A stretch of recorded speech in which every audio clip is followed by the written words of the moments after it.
Muy buenas, soy Héctor Lara y esto es Más que Arte. 1, 2, 3 y comenzamos.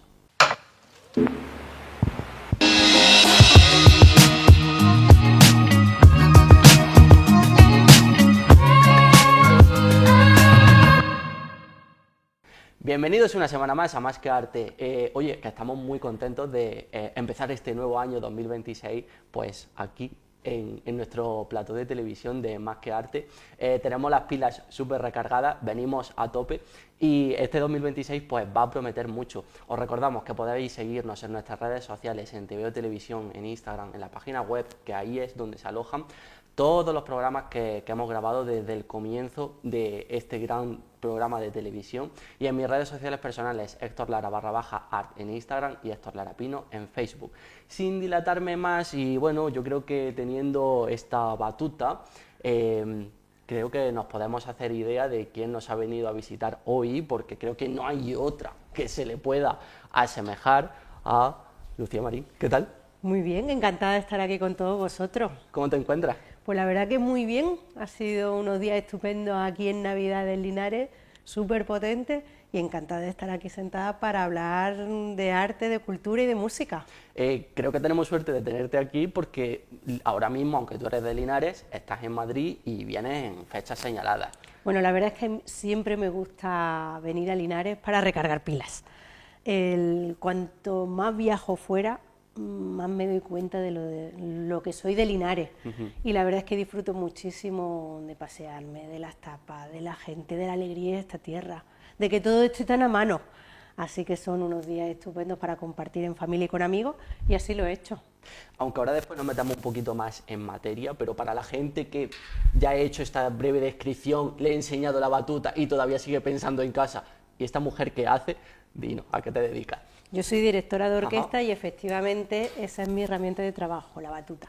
La batuta lo que hace es justamente alargar el brazo de todas las indicaciones que da el director o la directora de orquesta. Nosotros los directores marcamos un patrón de medida, ya sea de 4, 3, 2, 1, ¿Sí? y damos información de tempo, de articulación, de dinámica. Y más que nada al final lo que hacemos es transmitir nuestra propia energía, nuestra propia alma a través de la batuta. Así que sí, esto hace magia porque tener la suerte de poder comunicar música y hacer música con los demás es mágico.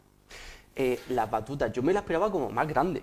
Pues mira, si la vuelvo a coger, decía mi Como maestro, más voluminosa, ¿no? No, debe de pesar poco, debe de estar así recta. Para que el un movimiento poquito sea curva, fluido, quizás. para que no pese en la mano, porque si no, nosotros los directores tenemos una técnica donde tenemos que estar muy relajados, el brazo, como digo, la batuta larga, esto se pone en el centro de la mano, tiene una técnica justamente para no agarrar, para estar totalmente relajado, para que sea una articulación más, que lo que hace es que aquellos músicos que están súper lejos nos puedan ver y podamos, como si fuera un bisturí de un cirujano, ¿Sí? Exactamente igual, hacer nuestra magia. Así que nosotros habitualmente suele ser esta distancia que hay aquí, más unos cuantos dedos, miro justo los 4 dedos, Wow. pues esa es la dimensión de mi batuta. Cada brazo de una manera, cada director o directora lo hace de una forma, y justamente esta es la mía, y la verdad es que les tengo a las batutas, nosotros los directores les tenemos cariño. Mucho cariño. Porque a pesar de que, y en ocasiones yo he dirigido sin batuta, porque te da la capacidad, como si fuéramos un pintor, no es lo mismo pintar en pequeñito que pintar en grande. Y dependiendo de las ocasiones, lo más importante es tener habilidad de todas las formas. Pero sí, es una manera de concretarlo todo. Y la verdad que nosotros los directores y las directoras que necesitamos concentración para hacer nuestro trabajo, pues se convierte en una herramienta preciosa y también sí un poco mágica. Me encanta la magia con la que lo describe, porque se nota que hay sentimiento, que no lo dices por decir. Absolutamente, para mí la música es casi lo más importante que hay en mi vida. Yo creo en la música como motor transformador del mundo, y no solamente en grande, sino en pequeño. Yo he tenido la suerte de poder hacer proyectos que me consta que han cambiado a la gente. A mí también me han cambiado. Entonces ese es mi trabajo, a ello me dedico, y creo que es una de las profesiones más bellas que hay, poder emocionar a los demás a través de los sonidos. Oye, ¿Por qué en blanco? ¿Porque contrasta más para que los músicos te vean? Mira, ¿O pues puede muy haber de buena, distintos colores? muy buena pregunta. Normalmente yo tengo color madera, las batutas, y otras en color blanco que vienen ya así pintadas. Y lo que ocurre es que las de color madera también funcionan muy bien. Yo en este caso las pongo en color blanco y tengo un color blanco por los fondos negros. Y es que cuando tú estás en un concierto y la sala del público se oscurece, la batuta blanca se ve un poquito más. Claro. Así que esto es también para ayudar a los músicos a que la puedan ver con facilidad. Me acaba de explotar la cabeza porque se me acaba de pasar una imagen que digo, puede que quepa la posibilidad. Imagínate que hay un músico ciego. Si hubiera un músico ciego, en ese caso probablemente... Porque los puede haber, ¿no? No sé si te habrá tocado la situación. No exactamente, pero no habría casi ningún problema, porque la música no solamente se ve, que es un espectáculo visual también, sino que se siente. Y no solamente eso, sino que el primer sentido que nosotros desarrollamos desde el punto de vista musical es siempre el oído. Entonces, entre el oído que se escucha y la parte que se siente, yo como directora de orquesta lo que hago es poner de acuerdo a la gente, dar una serie de instrucciones musicales, tanto en los ensayos como luego a tiempo real en el concierto, para que la música pueda emocionar. Entonces, como el corazón de esta persona que tú me dices, que probablemente no pudiera ver la batuta, pero puede sentirla. Y nosotros los directores, las directoras, la verdad es que justamente nos dedicamos a eso, o sea, a transmitir, a emocionar y a que sientan lo que quiero en ese preciso instante. Y la música es tan maravillosa que probablemente no hiciera falta verla sino sentirla. ¿En qué momento de tu vida descubres que vas a dedicarte a la música? La verdad es que no tengo un momento exacto. Sí recuerdo, si cierro los ojos y me dicen ¿cuál es tu primer recuerdo de la niñez? Probablemente uno de mis primeros recuerdos fue ver en la tele las bandas sonoras pues, de Barrio Sésamo, de los Fraggle Rock, yo no veía los dibujos, yo escuchaba la banda sonora. Y luego, por ejemplo... A ti los colorines te daban igual. Me daban igual, me encantaba la música. Sí.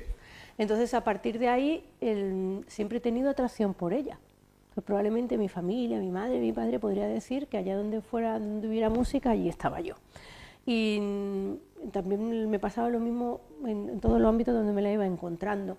En el colegio, en las clases de música, en el conservatorio, por supuesto, y luego ya un poquito más porque más adelante, cuando yo empecé mi instrumento, ha sido el piano. Hice la carrera de piano y desde muy pequeñita tocaba. Mi hermana empezó con la flauta, era flautista. Entonces yo recuerdo entrar en la asociación, en la agrupación musical 1875, y allí tenían una banda joven. Estoy hablando, pues hace más de 35 años, 30 años así. Mi hermana la llamaron para tocar en la banda joven, y Fernando Cuqui, el conocido profesor de flauta, era el director. Me acuerdo que el pasodoble era la entrada y yo acompañé a mi hermana al ensayo y me quedé en la puerta que no me podía ir de allí. Recuerdo esa sensación de no poderme mover de la puerta, escuchando el pasodoble y viendo lo que allí estaba sucediendo, viendo el ensayo y demás. Y eso nunca se me olvidará. Entonces, poco a poco yo fui sintiendo esa atracción. Históricamente mi familia ha sido de la Inspiración, y me acuerdo pasar por la calle Ventana, donde estaba la Hermandad de la Inspiración, y escuchar la banda y tener esa fuerza, ese atrevimiento de subir y decir, yo quiero estar... Claro, yo era ya músico de conservatorio, por tanto me abrieron las puertas. Y aparte yo tenía mi túnica, yo había salido con el cirio muchísimos años, y entré en la banda de la Inspiración y allí empecé a tocar primero una melódica, luego el saxofón, luego también estuve en otras bandas, y allí empezó la atracción y mi pasión por tocar y hacer música con los demás. Y eso era otro ámbito, porque el piano es un instrumento que puede llegar a ser muy solitario. Y los músicos, de hecho, pasamos muchísimas horas solos. Entonces, ahí es donde se cocina todas las ideas musicales que luego hay que poner en práctica en tiempo real. Y justamente yo intenté de alguna manera compensar esa soledad a priori, pasando y aprovechando mis conocimientos del lenguaje musical y mi habilidad para poder tocar otros instrumentos para hacer música con otros. Y a partir de ahí, pues claro, aquella persona que tomaba esa serie de decisiones y que era capaz de comunicar, aunando en un solo criterio, el de la directora en este caso, las distintas sensibilidades que hay en un colectivo musical, que es el trabajo del director o de la directora, pues me llevó.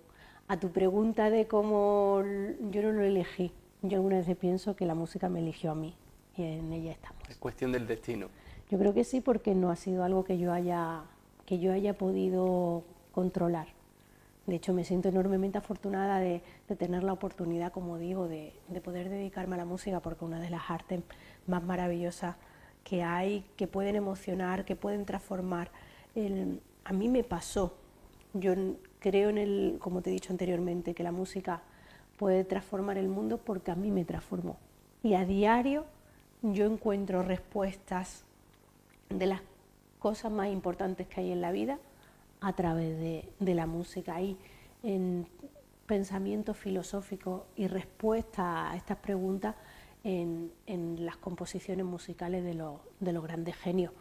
Y yo me siento enormemente afortunada de haber tenido la paciencia de hacer esta carrera tan larga que comienza con la niñez y que todavía seguirá hasta el final de mi vida, porque una de las actividades que más me llenan a diario en mi vida es poder estudiar música.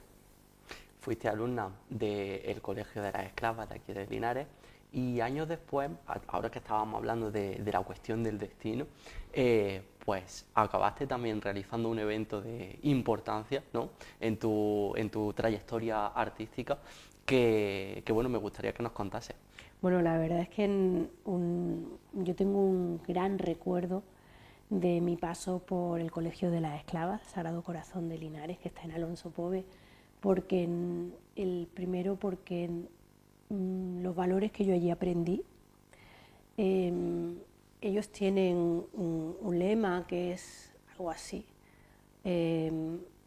enseñar es educar el corazón.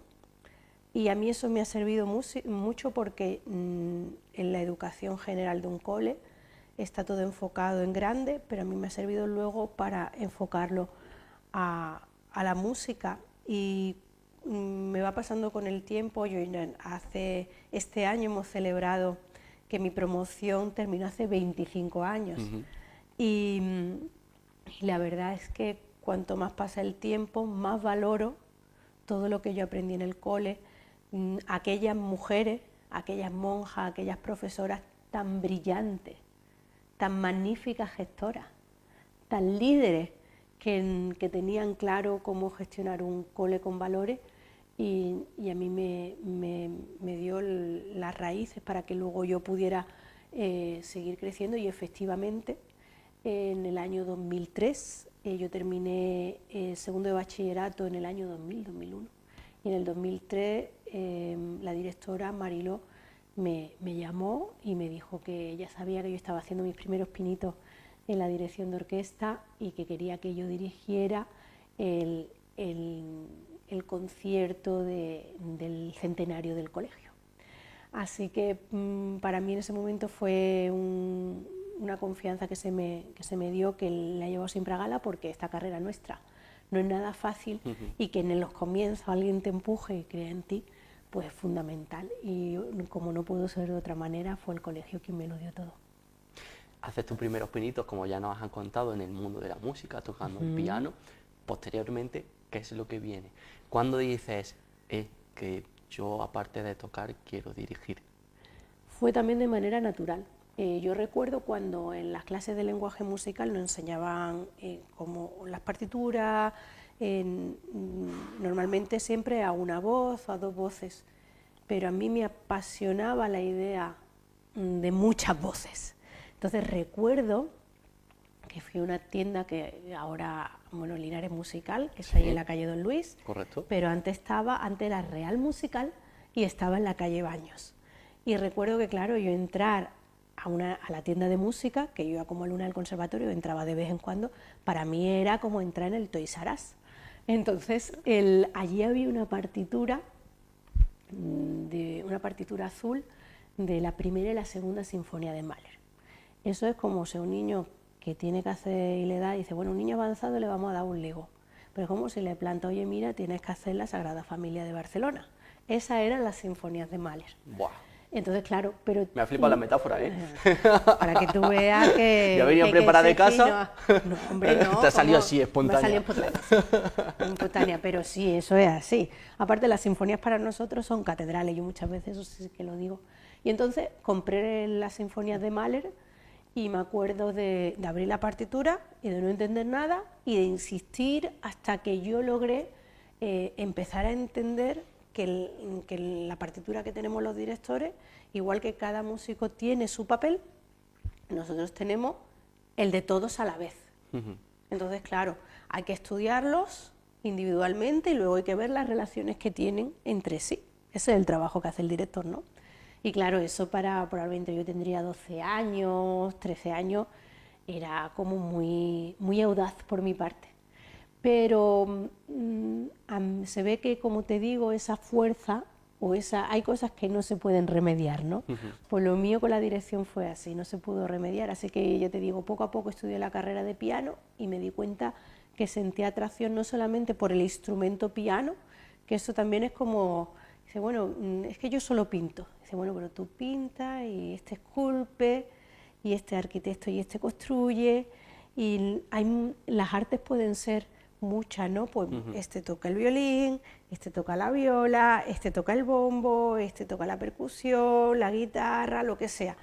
Entonces nosotros los directores se nos abre un abanico muy grande, porque como ponemos de acuerdo a músicos, para decirlo de manera fácil, pues entonces tenemos que tener la sensibilidad y la habilidad de conocer todos los instrumentos. Así que el piano, que dicen que es el instrumento rey, lo decimos con humildad, que no se nos enfade ningún otro instrumentista de nada. Pero, ¿por qué? Porque tiene una extensión muy grande y porque puede imitar muchas cosas, ¿no? Y tiene muchísimas herramientas. Entonces, a partir de ahí, las 88 teclas del piano, tuve la suerte de poderla convertir en una orquesta. Y a partir de ahí, pues bueno, soñar y pintar, pues cuál paleta de colores, pues en vez de tener el rojo, tiene el rojo, el blanco, el azul, el negro. Entonces, claro, eso es inimitable. Ahora bien, ¿hay que estudiar mucho? Sí, hay que trabajar mucho hasta el final, pero es muy reconfortante, es muy agradable tener la posibilidad de hacer música con sensibilidades distintas, porque este trabajo nuestro y este camino que es la vida es mucho más enriquecedor cuando está rodeado de otra gente. Si te parece, con esta reflexión nos vamos a un momento de publicidad y a la vuelta seguimos charlando un ratito más, ¿vale? Perfecto. Muy bien, pues nos vemos en unos minutos, no os mováis porque la publicidad pasa rápido y ahora nos vemos. Hasta ahora.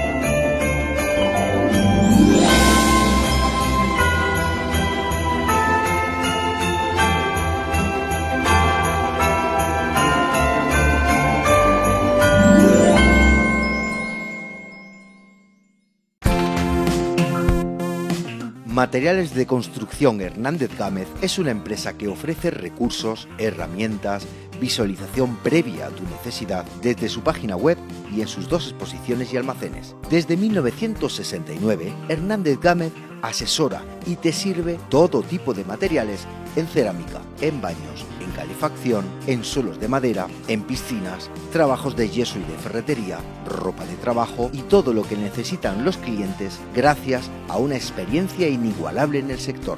Cemento cola, tejas, prefabricados de hormigón y otros materiales, exposición de baños, construcciones de interiores que puedes experimentar y puedes personalizar con el asesoramiento del personal y la experiencia de Hernández Gámez. Además, en la web hernandezgamez.es tienes ofertas de stock que siempre son interesantes para tu propuesta personal.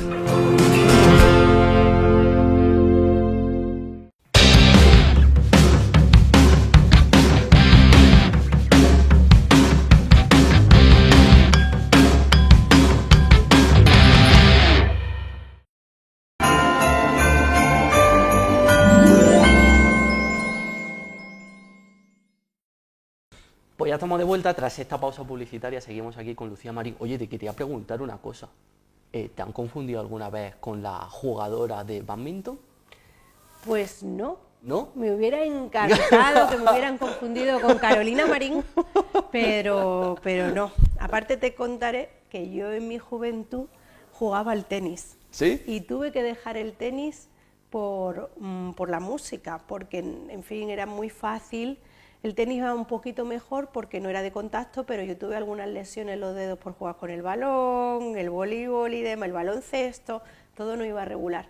Pero el tenis sí, de hecho, creo recordar que con 16 años, 14, 15, 16 años creo que tenía, fui ganadora del trofeo de alcalde de Linares. Sí. Sí, señor. Atento. Así de los primeros. Y de hecho a mí el tenis me gusta. Es un deporte que siempre he seguido y que me gusta. Y donde la dirección de orquesta, nosotras, las directoras, no hemos tenido ejemplos como tal. El tenis en general, y ahora en la última época, aquí con Alcaraz, con Nadal, sobre todo con Nadal, y cuando yo era más jovencita, con Arantxa Sánchez Vicario ¿Sí? y con Conchita Martínez. A mí era algo que me encantaba en mi filosofía de vida, que también por supuesto está la música, está siempre ir a todas las bolas y devolverlas lo mejor posible. Yo era de las que era muy difícil de ganar, porque iba a todo. Y yo creo que un poco eso ha sido un poco el leitmotiv de querer disfrutar de todo, de devolver las pelotas, si fueran buenas, eran malas, daba igual, yo iba por ellas y las devolvía. Pa'lante. Efectivamente, siempre adelante. Y yo creo que eso sí un poquito, ya te digo, y me gusta, es un juego que aparte las cosas pueden ir muy mal y casi estar ahí en el match ball, pero siempre queda la esperanza hasta el final, que si tú empiezas el juego lo puedes llevar a tu favor, a partir del match ball puedes ganarle al contrario, no pasa nada. También me gusta, y saben por ahí que yo soy muy futbolera, que soy colchonera, y porque también mi vida la llevo con coraje y corazón y atlética, pero el fútbol tiene el reloj, y el reloj al final puedes remontar, pero si al final se acaba el partido no te da tiempo. En el tenis te da el tiempo de remontar. Y entonces a mí es un deporte que siempre me ha gustado también, como digo, el fútbol, y me sirve para inspirarme, me sirve para ver otras cosas y no estar siempre metida en el mundo de la música. Lucía Marín, de tenista a directora de orquesta. Por supuesto, claro que sí. En tus primeros años que empiezas a dedicarte a la dirección de orquesta, ¿te cuesta encontrar a gente para poder dirigir? Sí, claro. Sí, esta carrera nuestra es muy compleja, es difícil, es complicado, donde había cierta competitividad y donde si son tus músicos ya no son mis músicos, sí, como sus cositas. De todas maneras yo en ese momento no me preocupé. Esto sí que lo cuento. Cuando yo aprendí a conducir, me acuerdo que mi profesor de coche, de la clase de coche, me decía: no mira el bordillo que te das. Y decía: ¿tú cómo sabes que yo estoy mirando al bordillo? Dice: porque el coche se te va. Entonces yo de eso aprendí que tenía que estar enfocada a lo que a mí me gustaba. Cuando yo empecé a estudiar la dirección de orquesta en el año 2000, o sea, hace 25 años, con mi maestro al que le debo todo, mi maestro Enrique García Asensio, en ese momento me apasionaba tanto mi trabajo y estudiarlo como tal, que dejé para un momento posterior el salto a dirigir. Porque tampoco en Linares ninguna mujer había dirigido. Entonces yo me dediqué a estudiar y mi maestro tranquilamente lo único que hizo fue enseñarme todo lo que sabía y fui poco a poco subiendo el nivel. Entonces comencé en cursos que hacía durante el año. Luego yo estudié la carrera de piano en Sevilla y hacía cursos de verano, de dirección. Y luego me fui a estudiar al Centro Superior de Música del País Vasco y allí estudiar la carrera ya con García Asensio, y allí me di cuenta que las cosas iban tan bien que había una especie de concurso de todos los alumnos de dirección del centro y me lo llevé un par de años. Entonces con eso, más otros premios que me dieron, me di cuenta que tenía facilidad para comunicar. Así que me di cuenta que dirigir bandas, que era lo que había acceso, unas pequeñas orquestas de madera, era complicado, porque lo es. Y 25 años después, pues han cambiado mucho las cosas, pero sigue siendo difícil. Yo vivo en un mundo donde la dirección de orquesta, y ahora vuelvo a la pregunta, que no me quiero ir. Tranqui. Si no me devuelves tú. En primera división de las orquestas españolas hay 30 orquestas, como si fuera la liga de fútbol igual, sí. De primera división. Nosotros nos dividimos entre, digamos que hay un director titular que hace la mitad de la temporada, y la otra mitad es como si vinieran a partidos vinieran directores invitados, entrenadores invitados. Vale. Pues en España, por tanto, lo importante al final acaba siendo el director titular y luego están los invitados. De todos los conciertos que hay de temporada, nuestro número de directoras, donde hay una competencia como en el fútbol nacional e internacional, no llegamos al 10% de presencia. Y de las 30 orquestas, ninguna ha sido dirigida, en este caso, en este momento, ninguna directora española es directora titular. Hay una directora mexicana, buenísima, una colega, Alondra de la Parra, directora de la Orquesta de la Comunidad de Madrid, y ahora mismo en este momento nada más. Entonces, claro, hay muchísimo territorio por conquistar. Nunca ha habido una directora andaluza en una orquesta andaluza, directora titular. Luego es cierto que yo he tenido la suerte de poder dirigir como directora invitada casi todas las orquestas españolas. Y como pasa en el fútbol, en España hay buenísimas orquestas. Entonces, bueno, yo me siento muy satisfecha, muy contenta de estar llevando esta trayectoria. Pero efectivamente, como hemos dicho al principio, los inicios no son fáciles. Y luego, bueno, pues se queda como, te vuelvo a decir, como una anécdota. Yo dirigí antes la Orquesta Sinfónica de Radio y Televisión Española, que he tenido la suerte de dirigir en distintas ocasiones, antes de dirigir una banda de Linares. Sí. Sí, claro. Y esa Nadie es profeta en su tierra, como suele decirse. Yo ahora no puedo decir decirse. eso. En este momento yo no puedo. En este momento no, pero en aquel momento, y aparte yo quiero claro, estar agradecida a mi tierra y a Linares, y en este momento las cosas ya para mí han cambiado muchísimo, pero en ese momento cuesta porque, bueno, no sé muy bien por qué, porque entiendo que es algo delicado darle la batuta a una persona tan joven porque no sabe lo que va a hacer y se tiende a asegurar. Y luego pues, la batuta tiene imán y el que la coge ya le cuesta soltarla. Pero es cierto que luego me siento muy querida y muy reconocida por numerosos colectivos de esta ciudad, tanto coros como bandas, y bueno, yo ostento el cargo de directora honorífica de la banda de la agrupación 1875, la cual me llena de orgullo porque sé lo complicado que es ser generoso en esta profesión, y en Linares hay gente muy generosa como es la banda 1875 y la agrupación, y con Lina, La Torre y con Francis Infante a la cabeza. A nivel técnico, ¿es lo mismo dirigir una orquesta que una agrupación de voces? Sí. ¿Sí? Mi maestro decía que la técnica que nosotros aprendemos sirve igual para dirigir un coro, que una banda, que una rondalla. Lo único que ocurre es que el material es distinto. De hecho, nosotros no podríamos dirigir, o yo que he tenido la suerte de dirigir zarzuela, ópera, no va a dirigir a los cantantes de una manera y luego a la orquesta de otra, luego hay veces que hay incluso una banda interna, en fin, hay cosas que pueden suceder, y nosotros la técnica es siempre la misma, y lo único que cambia es que el material sonoro no es lo mismo dirigir una voz que dirigir una cuerda, que dirigir un instrumento de viento, simplemente por cuestión de tímbrica, de colores. Pero al final nuestra misión, como te he comentado, es poner a todo el mundo de acuerdo, y para eso nada mejor que una técnica clara y precisa como la que a mí me enseñó mi maestro Enrique García Asensio. Si pudiera simplificarlo, vale, ya nos has explicado más o menos el funcionamiento de la batuta, pero veo que la mano izquierda también tiene su función, ¿no? Sí, claro que tiene su función. Vale, entonces vamos a simplificarlo para gente que no entiende nada de música, que siempre le ha causado curiosidad el tema de la batuta, que es lo que hace un director de orquesta. ¿Cómo funciona? Bueno, vamos a intentar dar una especie de masterclass. Efectivamente, porque esto estamos hablando de que son años de estudio, pero Sí. vamos a intentar simplificarlo para que la gente de a pie de calle empiece a comprenderlo más. Bien, vamos a intentar hacerlo fácil. Entonces, el director adquiere una postura que se llama posición inicial justo antes de que la música vaya a empezar. Y ahí imagínate, yo ahora subo y bajo.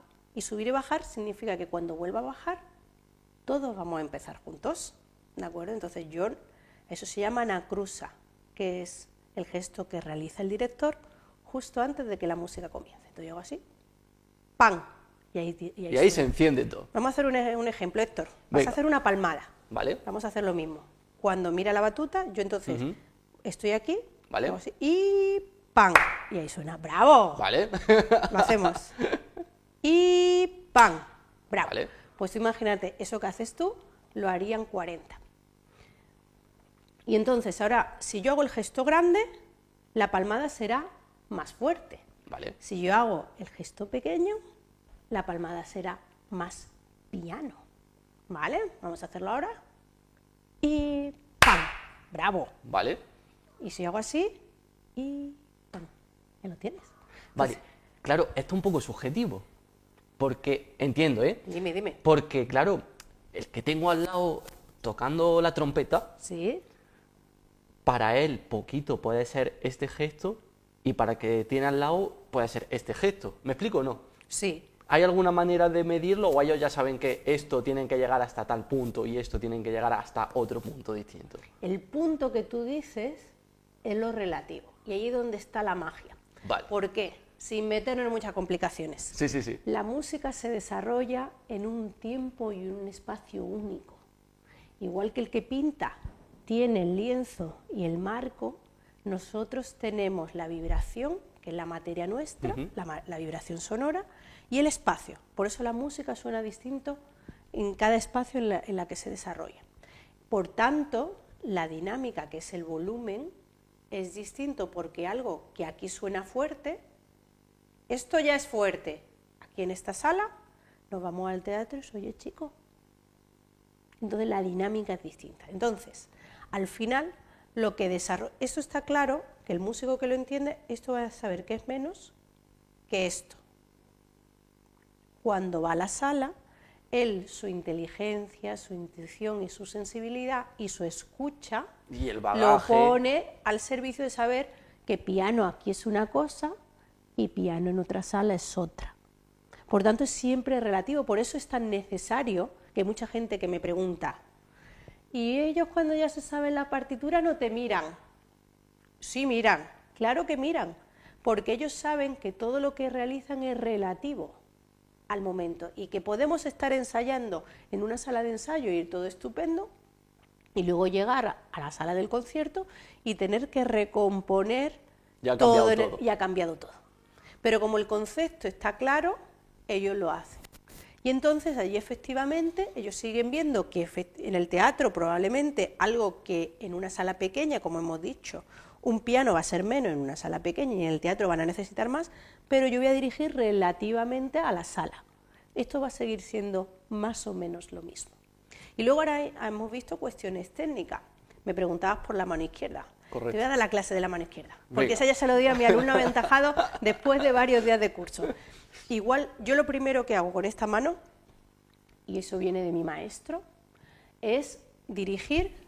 Mi maestro decía que la mano izquierda ya se aprenda la técnica de la derecha, ya es maravilloso. Por tanto, los ejercicios de técnica, legato, de manera simétrica, lo hacemos, se trabaja. Entonces, si a mí me diera un tirón en el brazo derecho, yo puedo salir a dirigir una ópera con el brazo izquierdo. Eso para empezar. Vale. Que diría, y digo, que hay muchísimos músicos que me han comentado,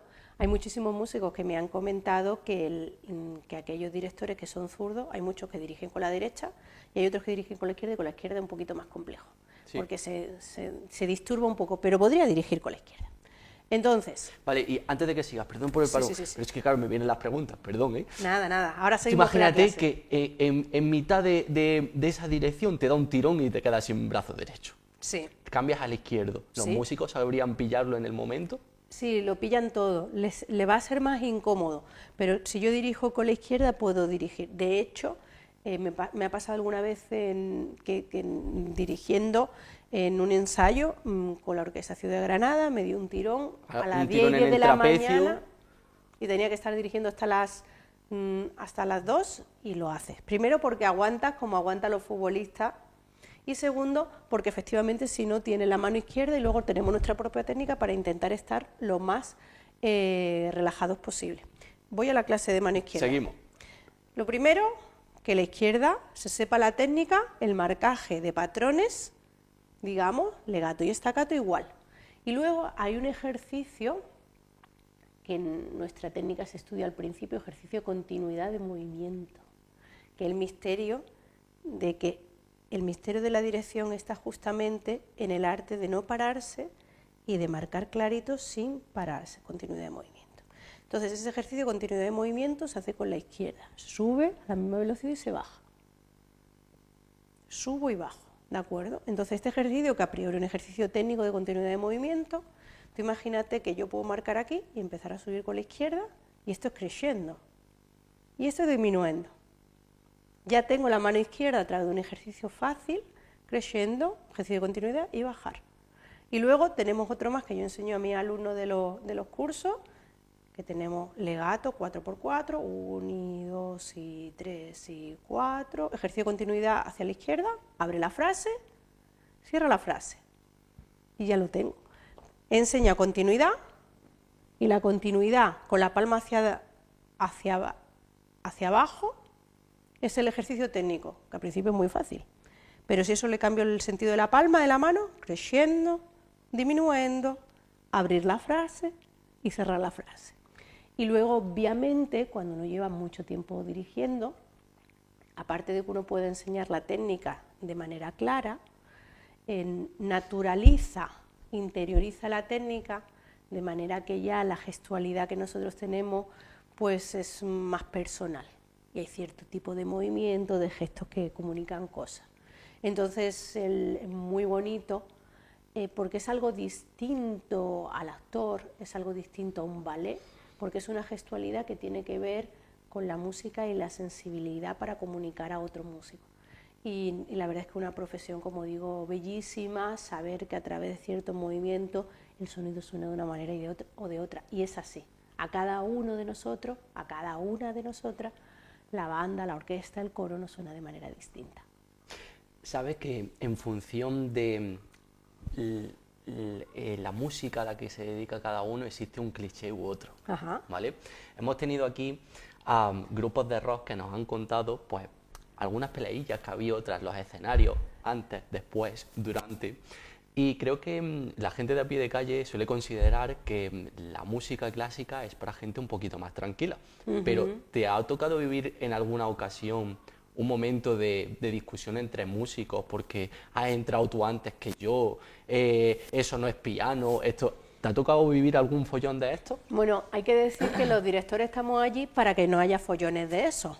Es decir, ese tipo de decisiones las toma el director y esto es piano y eso es fuerte y ahí este es el tempo y se acabó y esto es lo que hay, chimpum. Si bien es cierto que sí que en algún momento puede haber algún tipo de cuestiones entre los músicos de tú has entrado antes, no es que has sido tú no es el que nos sigue y esto no... Pero la verdad es que nuestro... ¿Se han lanzado trompetas?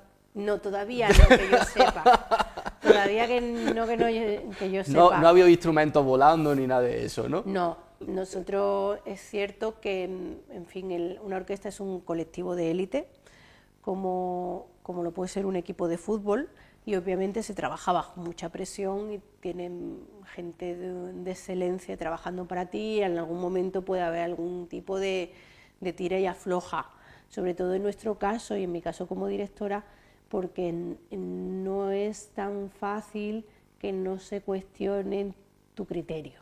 Entonces no te lo cuestionan delante, pero tú notas que te miran diciendo, ¿estás segura? Y tú dices, sí. Y al final los convence. Entonces, bueno, sí que se pueden vivir alguna, pero vamos, se viven tipo de de experiencias que se viven en cualquier ámbito, donde hay que ponerse de acuerdo con la gente y entre medias pues hay que negociar un poco.